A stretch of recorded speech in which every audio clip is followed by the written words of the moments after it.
జగన్ విద్యార్థులకు పెట్టిన ఇబ్బందులను కూటమి ప్రభుత్వం తీరుస్తుంది అని టీడీపీ జిల్లా అధ్యక్షులు గండి బాబ్జీ అన్నారు. విద్యార్థులను జగన్ ఉద్ధరించినట్లు మాట్లాడుతున్నారని వ్యంగ్యంగా అన్నారు. వైనాట్ 175 అన్నావు. నిజంగా వైనాట్ 175 నీకు బుద్ధి చెప్పినట్టు ప్రజలు చేసిను. ఎక్కడో గుడ్లో మెల్లలాగా 11 సీట్లు కూడా వచ్చాయి కాబట్టి నీకు అదేనా గౌరవం దక్కిందంటే మర్యాద కాపాడుతుంది ప్రజల దగ్గర. నువ్వు మళ్ళీ మంచి పనులు చేయి, నువ్వు మళ్ళీ మంచి పనులు చేయి, నువ్వు కనీసం అట్లీస్ట్ మంచి విమర్శలు చేయి. ప్రజలు మళ్ళా నిన్ను ఆదరించడానికి అవకాశం ఉంది.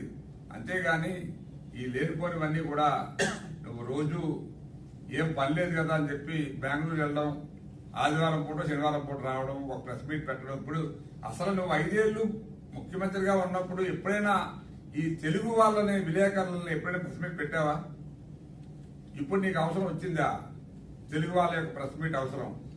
ఇవన్నీ కూడా మీరు గమనించి ప్రజలకు తెలియజేయాలని చెప్పి మీ ద్వారా కోరుతున్నా.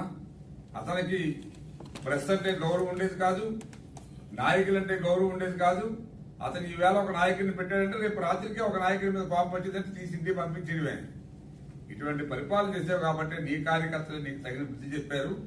దానికి తోడు ప్రజలు కూడా 2 చెయ్యిలేసి 2 లెంపకాయలు వాయుకుంటారు. ఇంకా నీకు సిగ్గు లేదు. దయచేసి నువ్వు జాగ్రత్తగా నీ నాయకులు నువ్వు కూడా సద్విమర్శ చేయండి. ఈ గవర్నమెంట్ ని డెఫినెట్ గా మేము సర్దుకుంటాం.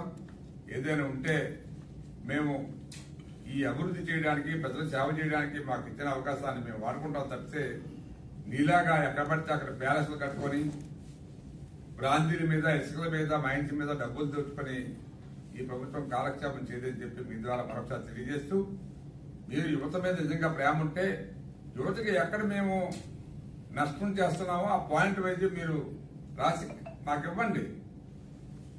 మేము మా నాయకులకి మా ముఖ్యమంత్రికి తెలియజేస్తాం.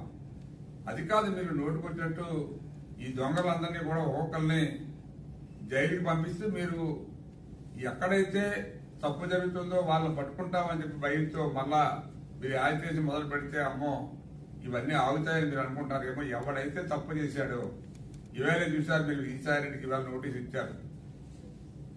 మరి ఆయనకి స్టార్ట్ అయింది, ఇంకా స్టార్ట్ చేయవలసిన వాళ్ళు ఇంకా చాలా మంది ఉన్నారు.